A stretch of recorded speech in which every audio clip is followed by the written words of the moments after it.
This chapter winds up serving as kind of the setup for the Sakura and Ino fight, but I really found it interesting to find out more about their relationship and their past.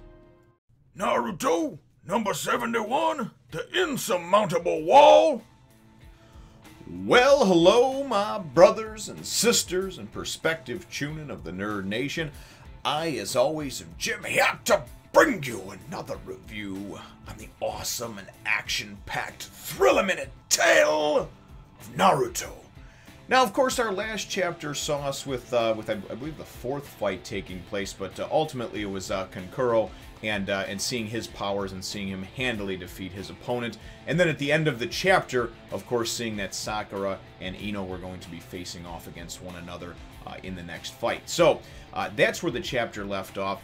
And that's right where this chapter picks up, you know. They're both, they both come, you know, and there's all the Sakura hate and everything else. And listen, that's fine for those of you that are tired of her because you've read her story, you know, for 600 or 700 chapters or whatever, you know, currently into Naruto.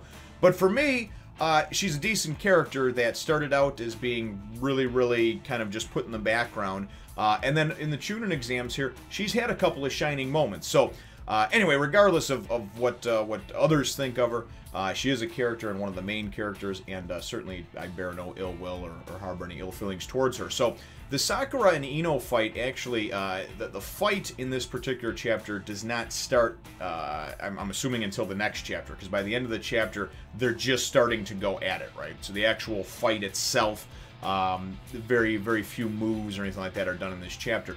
But the chapter does start out with both of them facing off and basically saying, hey, listen, you know, Sakura is trying to get Ino riled up, and she's trying to get her riled up.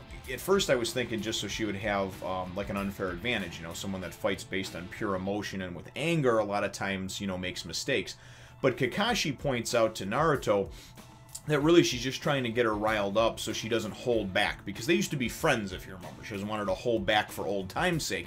So a good portion of this chapter actually takes place in a couple of different flashbacks. Now, from what we know about Sakura, Sakura was a person who, prior to meeting and kind of hanging out with the cool kid, the cool girl, the popular girl, Ino, was very much a, you know, was very much like a loner and a recluse. You know, seemed to have a lot of people that made fun of her, you know, because of her big forehead, I guess, or whatever, you know, and Ino, we know, is the one who kind of helped her with that, you know, gave her some bangs, some bows, all this other stuff, and they became friends. However, though, when they first go into the flashback, you see that female ninja, they not only have to learn, obviously, everything that the males learn, but they also have to learn how to be able to go and blend in or walk into a town and just appear to be a normal woman, you know.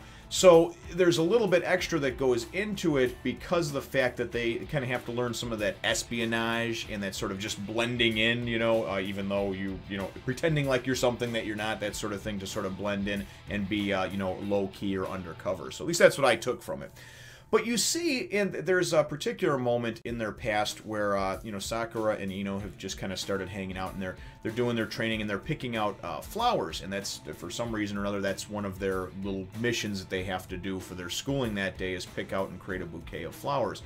And Sakura knows nothing of flowers, you know, and we find out from Ino that she obviously does know a lot about them, but that Sakura actually means cherry blossom. And she gives her a big rundown on how you actually put together a bouquet and a bunch. You know, you take one flower, that's pretty much the centerpiece, and then you build everything around it.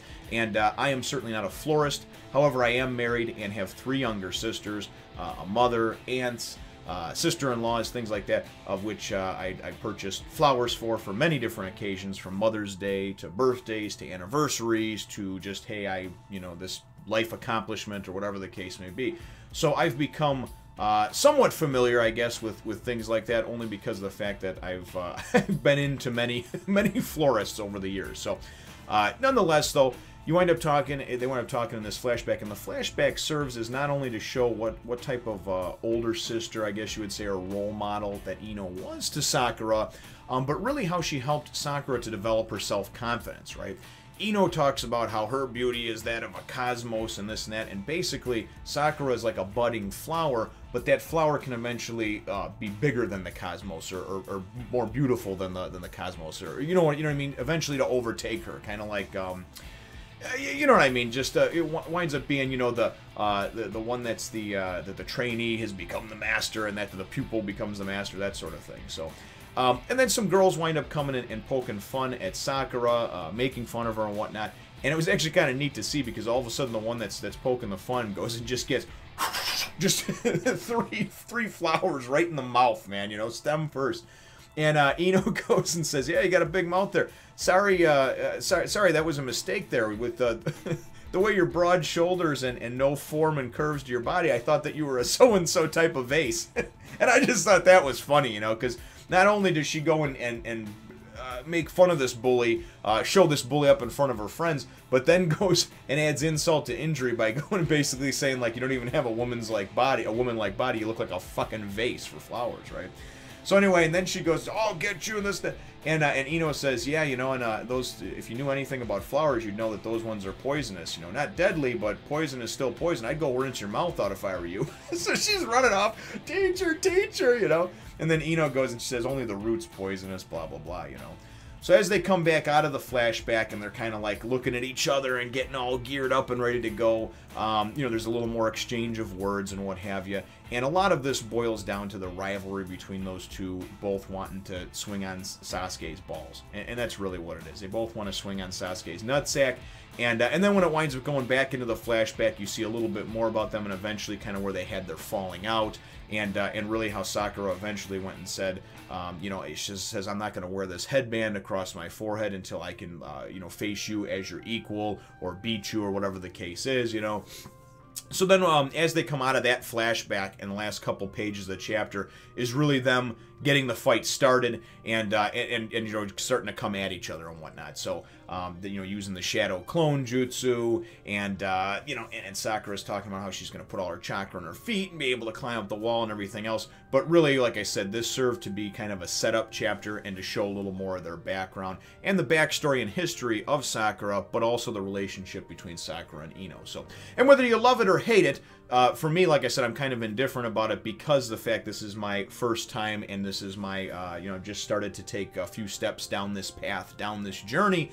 And for me, it hasn't become overused or annoying in any type of way with this character, the characterization, the plot points, the details, that type of stuff. I'm still just kind of, you know, I kind of have that childlike mentality, or like a baby, you know what I mean? If a baby was born and it was after, like, the apocalypse of the world, the baby doesn't know that the world was different before. The baby's just happy to be alive, you know what I mean? So, in a way, that's kind of how I am with this series, because it's new to me. So, to me, you know, I'm just happy to be reading it, and to be, and I'm, you know, just absolutely is a lot of fun for me, I guess, is the bottom line. So, my chapter question for you, though, brothers and sisters, is really, what are your thoughts on Sakura and Ino, and obviously their past? You know, it seemed like Ino started out as being this very good, caring role model, and kind of took Sakura under her wing, but then eventually Sakura kind of blossomed and started to kind of grow past where Ino could control it, and it seemed like, you know, then there started to be some jealousy amongst the two,